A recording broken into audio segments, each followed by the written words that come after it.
Executive order comes from the President of the United States, 9066, signed on February 19th, 70 years ago.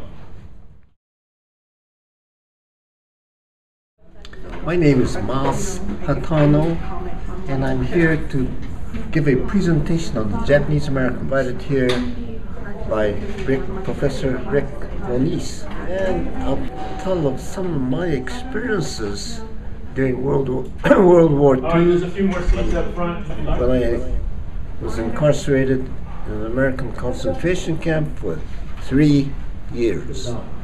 And so they said, okay, close the camp, get out, we're closing, $25 for each person and a train ticket to wherever you want to go, get out. Didn't matter whether you were loyal, disloyal, or in between. And that's the way it happened.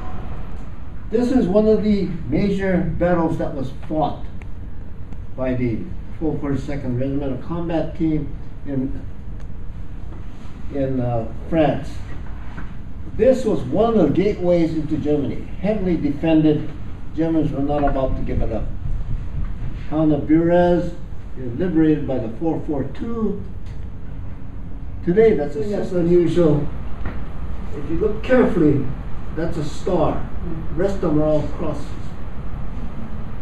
That was the only other religion recognized during World War II. Today, they recognize at least a half a dozen, and whatever your religion is, the symbol for that religion, it's on a head star. Open things up to questions. So what happened to like the children whose parents were Americans and they were partial, 1/16 Japanese? I mean, were they hidden? Were they taken from their parents and put into the internment camps, or? They were in an orphanage. But I read of one case where a white family had adopted 2 Japanese children. Those children were taken away, put into the children's village. That's one that I'm familiar with. Other than that, I don't know that I have all the situation, all the cases. How long were you in a camp? I was in 3 years. 3 years. I was 13 when I first went in the camp, and about a month later I turned 14. So in reality, 14, 15, 16 years old is. And what did you do when you were free? Back there, and I finished my senior year in high school. I went to junior college up there.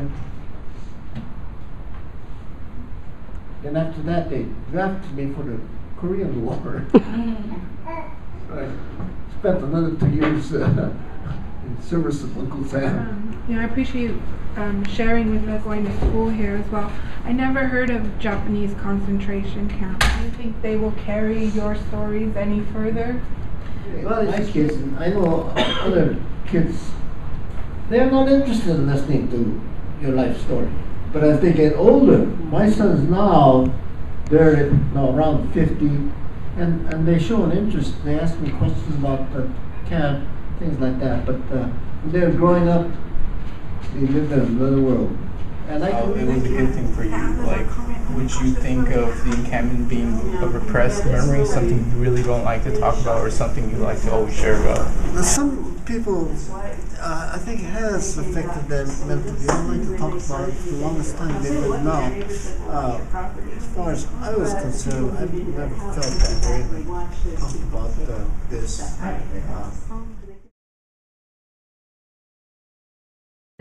Social changes take generations.